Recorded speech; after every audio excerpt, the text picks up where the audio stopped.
খবর 24 সাথে আপনাকে স্বাগত। নতুন নতুন খবর জানার জন্য আমাদের চ্যানেলে চোখ রাখুন। নমস্কার, খবর 24 আপনাদের স্বাগত। দর্শক, ফ্ল্যাট বিক্রি নিয়ে দু ভাইয়ের বচসা। দাদাকে ফ্ল্যাট বিক্রি করার প্রতিশ্রুতি দিয়েও অন্য ব্যক্তিকে ফ্ল্যাট বিক্রির চেষ্টা, তা নিয়েই বচসার সময় ভাইকে ছুরি দিয়ে কুপিয়ে কুপিয়ে খুনের অভিযোগ। ঘটনাটি বেলেঘাটার। ভাই রোহন মণ্ডলকে খুনের কথা স্বীকার করেছেন অভিযুক্ত অভিজিৎ মণ্ডল, তাকে গ্রেপ্তার করেছে পুলিশ।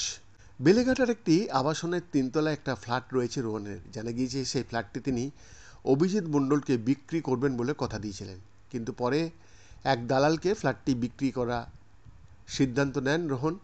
একথা জানার পরেই ভাইয়ের সঙ্গে বিবাদে জড়ান অভিজিৎ।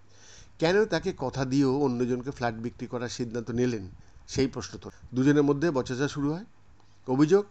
অভিজিৎ গালি করেন রোহনকে, তখনই ছুরি দিয়ে ভাইকে এলোপাতাড়ি কুপিয়ে খুন করেন অভিজিৎ।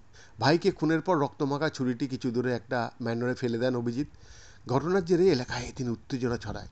খবর পেয়ে আসে বেলেঘাটা থানার পুলিশ, আসে লালবাজার হোমিসাইড শাখার অফিসাররা।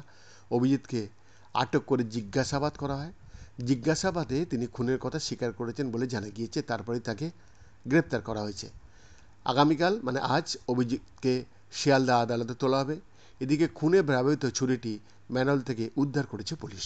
বৈদ্যনাথ দাসের রিপোর্ট, খবর 24/7।